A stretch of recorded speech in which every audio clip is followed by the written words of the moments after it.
And মা বাবারা খুব না এটাও ভয় পেত, এই জিনিসটা আমার মা বাবা একটু প্রোগ্রেসিভ, যে mental health is real, they know, and কিছু করে ফেলতে পারে মেয়ে।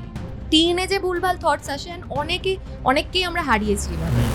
যে এইরকমই কোনো একজন মানে ডেকেছিলেন, তিনি মোলেস্ট করেছিলেন। তো বলতে যে খুব সহজ লাগছে বিষয়টা, সে সময় বুঝিও নি ব্যাপারটা কি ঘটে গেছে। বাংলা ইউটিউব কমিউনিটিতে আজ জামা কাপড় খুলে ভ্লগ করা কিংবা শরীর দেখিয়ে ভিউজ পাওয়া, নইলে এদের গালাগালি দিয়ে ভিউজ পাওয়া ক্রিয়েটরদের বারবার অন্তর ফলে যেমন বাংলা কমিউনিটিটা শেষের দিকে চলে গেছে, তেমনই বাংলাতে এমন কিছু ক্রিয়েটররাও আছে যারা তাদের ক্রিয়েটিভিটি দিয়ে প্রাণপণ চেষ্টা করেই চলেছে বাংলা ইউটিউবের এই ডুবন্ত নৌকাটাকে ভাসিয়ে রাখতে। তবে তুমি যদি ভেবে থাকো এদের জার্নিটা খুব ইজি ছিল, তাহলে তোমাকে বলে দিই যে এদের মধ্যে কারোর তার প্রথম ভিডিও ভাইরাল হতে তাকে 300টা ভিডিও আপলোড করতে হয়েছিল। আবার কেউ তার প্রিয় রেডিও জকির চাকরি ছেড়ে ফুল টাইম কন্টেন্ট ক্রিয়েশনে আসার পর তার চ্যানেলে ভিউজই আসতো না। আবার কাউকে দ্য বঙ্গায়ের ক্লোজ হওয়ার কারণে তাকে বঙ্গায়ের ছেলে বলেও রোস্ট করা হয়েছে। বাট এসব সত্ত্বেও তারা হাল না ছেড়ে দিনের পর দিন এবং বছরের পর বছর ধরে ভালো কন্টেন্ট ক্রিয়েট করার কারণে তাদের মধ্যে আজ কেউ বিভিন্ন নামি দামি ব্র্যান্ডের সাথে কাজ করার পাশাপাশি হিন্দি ওয়েব সিরিজ করছে এবং নিজের যোগ্যতায় একটা বিজনেস দাঁড় করাতেও সক্ষম হয়েছে। আবার কেউ সাধারণ মানুষের মোটিভেশনের একমাত্র ঠিকানা হয়ে উঠেছে। আবার কেউ তার ভালো কন্টেন্টের জন্য ফোর্বসের লিস্টে 16তে নাম এসেছে তার, এন্ড সে KKR এর টিমের সাথেও কোল্যাব করারও সুযোগ পাচ্ছে।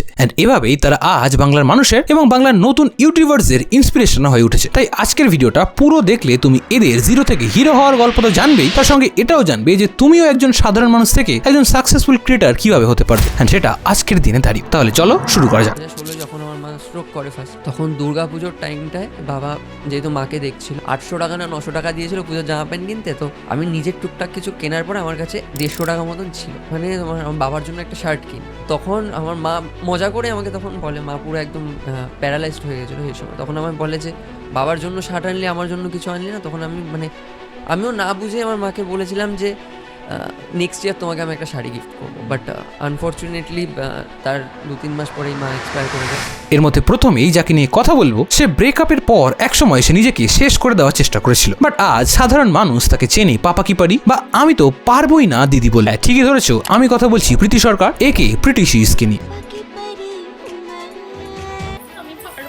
বহরমপুরে থাকাকালীন সে আর 5টা স্কুল গোয়িং স্টুডেন্টের মতোই স্কুলে পড়ার সময় তার ক্লাসিক্যাল ডান্সের প্রতি ভালোবাসা থেকেই ডান্স নিয়ে কেরিয়ার গড়ার স্বপ্ন দেখেছিল। কারণ স্কুল লাইফে সে একবার তার ক্লাসিক্যাল ডান্সের জন্য ফার্স্টে স্কুলে, দেন রিজিয়নাল লেভেলে এবং ফাইনালি ন্যাশনাল লেভেলেও অ্যাওয়ার্ড পায় সে এবং তার টিম, এন্ড সেটাই ছিল তার প্রথম মেমোরেবল জয়। বাট পরবর্তীকালে ফ্যাশন নিয়ে পড়াশোনা করে সে, এন্ড এভাবেই তার জীবনটা বেশ ভালোই চলছিল। সে বড় হয়ে একজন ফ্যাশন ডিজাইনার হওয়ার স্বপ্ন দেখতে শুরু করে দিয়েছিল। বাট তার এই ভালো সময় যেন বেশি দিন স্থায়ী হলো না, কারণ সেই সময় তার কয়েক বছরের রিলেশনশিপের সমাপ্তি ঘটে। বাট সেটা শেষের পর সেটা এতটাই টক্সিক হয়ে যায় যে তাকে বিভিন্ন ধরনের ধমকি এবং তার জীবন শেষ করে দেওয়ার হুমকিও দেওয়া হতে থাকে। It was getting like out of hands and I had to involve I didn't have to, my parents got involved and there was a scene and everything. এখন মনে পড়লে আমার হাসি পায়, 2 দিন আগে অবধি আমি কাঁদতাম। This is the fun part of growing up also. যার ফলস্বরূপ তার আর তার ফ্যামিলির বাড়ি থেকে বেরোনোটাও মুশকিল হয়ে উঠেছিল। এরপর এভাবেই ভয়ে ভয়ে তাদের দিন কাটতে শুরু করে। এন্ড প্রীতি সেই সময় এতটাই ডিপ্রেশনের শিকার হন যে সে নিজের জীবন নিয়ে নেওয়ার চেষ্টা করে। এন্ড ফাইনালি তাকে সেই সিচুয়েশন থেকে বের করতে হেল্প করে কিছু থেরাপি সেশনস। এভাবেই আস্তে আস্তে সে নর্মাল হতে শুরু করে। বাট ততদিনে বাইরে বেরোনোটা তার কাছে যেন একটা ট্রমা হয়ে দাঁড়িয়েছিল। এন্ড তার সাথেই তার বাবা, মা এবং দাদা 3জনেই ওয়ার্কিং প্রফেশনাল হওয়ায় সে একাই বাড়িতে থাকতো। এন্ড সেই সময় তার ফ্যাশন স্টাডিজ এবং মেকআপের নলেজকে কাজে লাগিয়ে প্রথম ভিডিও আপলোড করে সে। বাট আর 5টা নতুন ক্রিয়েটরের মতোই তার প্রথম ভিডিওতেও কোনো ভিউজ আসেনি, যার কারণে বেশ কয়েকদিন ভিডিও আপলোড করার পর সে আস্তে আস্তে ডিস্ট্র্যাক্ট হতে শুরু করে। বাট এর মধ্যেই কোভিড শুরু হয়। এন্ড ফাইনালি সেই সময় সে ডিসাইড করে তার এই কন্টেন্ট ক্রিয়েশনের জার্নিটাকে সিরিয়াসলি নেওয়ার। এন্ড সেই থেকেই প্রায় রেগুলারলি ভিডিও আপলোড করতে শুরু করে দেয় সে, কখনো মেকআপের টিউটোরিয়াল, কখনো মোটিভেশনাল ভিডিওস। বাট এসব করে কয়েকটা বার্টার কোল্যাব ছাড়া আর কিছুই পায়নি সে ততদিন। বাট সে হয়তো হাল না ছাড়ার প্ল্যানেই ছিল। এন্ড সেই জন্যই হয়তো বলে যে সবার কা ফল মিঠা হতা হয়। এন্ড ফাইনালি 300টা ভিডিওরও বেশি আপলোড করার পর তার প্রথম ভিডিও ভাইরাল হয়। নিজেকে দেখতে থাকো, এখানে এটা হয়েছে, it was very relatable and the amount of people, মানে এমন ভাবে ওটা ইট ব্লিউ আপ, যার পরে কয়েকটা পেড ব্র্যান্ড ডিলও পেয়ে যায় সে। এন্ড সেই থেকেই সে ভাবে এবার আর পিছনে ঘুরে দেখতে হবে না তাকে, সে হয়তো সাকসেসফুল হয়ে গেছে। বাট তার এই সাকসেস যে ক্ষণস্থায়ী হবে সেই আশা হয়তো করেনি সে, যার কারণে ইনস্টাতে 70K ফলোয়ার্স এর মার্কে সে প্রায় 1 বছর স্টাক হয়েছিল। বাট ওই যে বললাম না, হাল না ছাড়ার কথা, সেই মানসিকতার কারণেই সে আবার নতুন করে শুরু করে সবটা। দেন সে অ্যাংরি প্রীতি, পাপা কি পারি, আমি তো পারবোই না, এরকম কিছু সিরিজ স্টার্ট করতে শুরু করে। এন্ড সারপ্রাইজিংলি সেই সব কটা সিরিজেই মানুষ তাকে পাগলের মতো ভালোবাসা দেয়। যেখানে এতদিন তার 300টা ভিডিওর পর একটা ভিডিও ভাইরাল হতে শুরু শুরু করেছিল সেখানেই এরপর প্রায় প্রত্যেকটা ভিডিওতেই কয়েক মিলিয়ন ভিউজ আসতে শুরু করে, এন্ড যার কারণে এরপর ভালো ভালো ব্র্যান্ডের সাথেও কাজ করার সুযোগ পায় সে। এন্ড এসব দেখি তার জায়গায় অন্য কোনো ক্রিয়েটার থাকলে হয়তো এই মিলিয়ন ভিউজ, ভালো ভালো ব্র্যান্ড ডিলস, ফেম এসব দেখি এভাবেই সেফ খেলে কন্টিনিউ করতো তার জার্নিটা। But Preeti had other plans.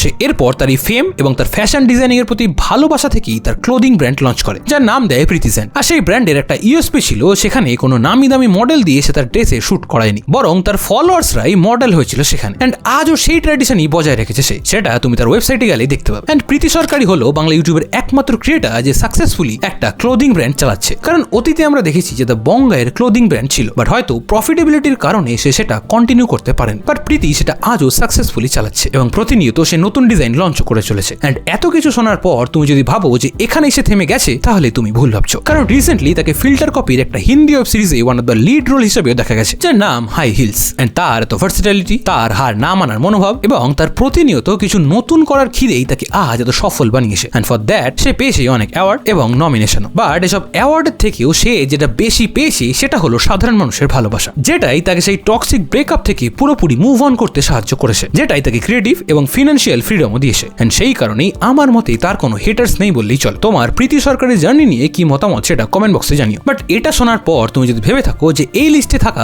বাকিদের জার্নিটাও এর থেকে কম কিছু ডিফিকাল্ট ছিল, তাহলে তুমি ভুল ভাবছো। কারণ এরপর যাকে নিয়ে কথা বলবো, একটা সময় সে রানাঘাট থেকে কলকাতার ডেইলি প্যাসেঞ্জারি করতো রেডিওতে কাজ করার সুবাদে, বাট পরবর্তীকালে সে হয়ে ওঠে বাংলার সবচেয়ে বড় মোটিভেশনাল স্পিকার। হ্যাঁ, ঠিকই ধরেছো, আমি কথা বলছি সুজয় নীলকে নিয়ে। নমস্কার, আমি সুজয় নীল। সুজয় নীল তার রানাঘাটের মাটির বাড়িতে থাকা অবস্থাতেই ভেবে নিয়েছিল যে তাকে জীবনে কিছু একটা করতে হবে, যার কারণে ম্যাথামেটিক্স নিয়ে পড়াশোনার পাশাপাশি ক্রিয়েটিভ ফিল্ডেও সে বেশ কিছু কাজ করতে শুরু করে। বাট এখানেই আসে তার জীবনের প্রথম ধাক্কা, কারণ তার এক ইন্টারভিউতে সে বলে যে তাকে তার সেই ক্রিয়েটিভ কাজের জন্য একজন ডাকে এন্ড দেন সে তাকে মোলেস্ট করে। যে এইরকমই কোনো একজন মানে ডেকেছিলেন, তিনি মোলেস্ট করেছিলেন। তো বলতে যে খুব সহজ লাগছে বিষয়টা, সে সময় বুঝিও নি ব্যাপারটা কি ঘটে গেছে আমার সাথে। এন্ড সেই ইনসিডেন্টটাই তার জীবনে সেই সময় এতটাই প্রভাব ফেলেছিল যে সে এরপর এই ক্রিয়েটিভ ফিল্ড থেকে নিজেকে সরিয়ে নিয়েছিল। এন্ড দিন রাত তাকে সেই ঘটনাটা হন্ট করতো এবং তাকে কুড়ে কুড়ে খেত, কারণ না পারছিল সে এই ব্যাপারটা নিয়ে কাউকে জানাতে, আর না পারছিল এটার এগেনস্টে কোনো স্টেপ নিতে, যার কারণে ক্রিয়েটিভ ফিল্ড ছেড়ে সরকারি চাকরির পরীক্ষার জন্য প্রস্তুতি নিতে শুরু করে। বাট শত চেষ্টার পরেও সে কোনোভাবেই গভর্নমেন্ট এক্সাম ক্র্যাক করতে পারছিল না। এর সাথেই সে ব্যাংকিং এর প্রিপারেশনও স্টার্ট করে দেয়, বাট সেখানেও হতাশাই পেয়েছে সে। ভেঙে চুরে দিয়েছে যাকে বলে। সেই সময়টায় কিচ্ছু করতে পারিনি, মানে জাস্ট ধরো চাকরি পরীক্ষার জন্য প্রস্তুতি শুরু করলাম, মানে এই সমস্ত জায়গা থেকে সরে গিয়ে সেটাও কনসেন্ট্রেট করতে পারছি না, কিছুতেই ধরো কিছু হচ্ছে না লাইফে। মানে একটার পর একটা পরীক্ষা দিচ্ছি, সেগুলো ফেলিয়ার, একটার পর একটা পরীক্ষা দিচ্ছি, ফেলিয়ার। প্রস্তুতিই হচ্ছে না ঠিক করে, কী করে হবে, মেন্টাল স্টেবিলিটি নেই। কিন্তু ওই একটা ফেজই আমি জাস্ট লাইফের নেগেটিভ ছিল আমার লাইফের ফেজ।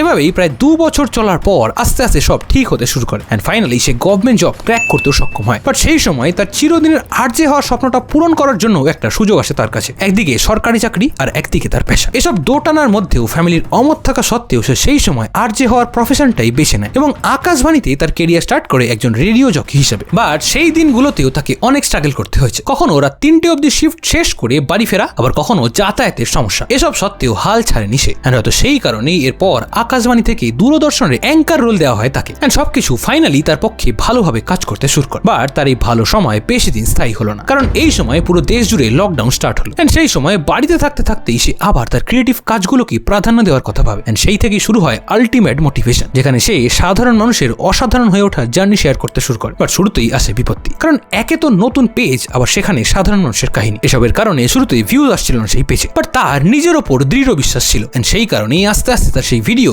সাধারণ মানুষের কাছে পৌঁছাতে শুরু করে এন্ড সাধারণ মানুষও তাদের সেই সমস্ত স্টোরিতে রিলেট করতে শুরু করে, যার কারণে তার এক রিসেন্ট ইন্টারভিউতে সে বলে যে একসময় তার পেজে এক বছরে প্রায় 1100 মিলিয়ন ভিউজ এসেছিল। হ্যাঁ, ঠিকই শুনেছো, 5-10 মিলিয়ন না, 1100 মিলিয়ন, তাও আবার এক বছরে। এরপর সে একটা টিম বিল্ড করে এবং ধীরে ধীরে মোটিভেশনের পাশাপাশি তার নিজের চ্যানেলে ট্রু ক্রাইম ভিডিওস আপলোড করছে প্রায় লাস্ট 2 বছর ধরে। এন্ড সেটাতেও সে যথেষ্ট সাকসেসফুল এন্ড ভিউজের পাশাপাশি বিভিন্ন অ্যাওয়ার্ড শোতেও অনেক অ্যাওয়ার্ডও জিতেছেন তিনি। এন্ড এই সমস্ত কারণে সাধারণ মানুষের মোটিভেশনাল স্টোরি শোনাতে শোনাতে ধীরে ধীরে নিজেই সাধারণ সাধারণ মানুষের কাছে মোটিভেশন হয়ে উঠেছেন, যার কারণেই সবাই তাকে এত ভালোবাসা দিয়েছে। তোমার সুজয় নীল এবং তার জার্নিটাকে নিয়ে কি মতামত সেটা কমেন্ট বক্সে জানি। এন্ড এতক্ষণ ধরে ভিডিওটা দেখার পর তুমি যদি ভাবো যে এরপরের ক্রিয়েটারের জার্নিটা এর থেকে ইজি ছিল, তাহলে তোমাকে বলে দিই যে এরপর যাকে নিয়ে কথা বলবো তার জার্নিতেও এসেছে একের পর এক বাধা। কখনো রিলেটেবল থাকা নিয়ে ডিপ্রেশনের শিকার হয়েছেন তিনি, আবার কখনো সে দা বঙ্গায়ের ক্লোজ হওয়ার জন্য তাকে দা বঙ্গায়ের ছেলে এক খাওয়া দেওয়া হয়েছে। হ্যাঁ, ঠিকই ধরেছো, আমি কথা বলছি রাহুল দেখে নিয়ে। এই বাবু 31 তারিখ তোরা পিকনিক করছিস, কই বলিসনি তো আমায়?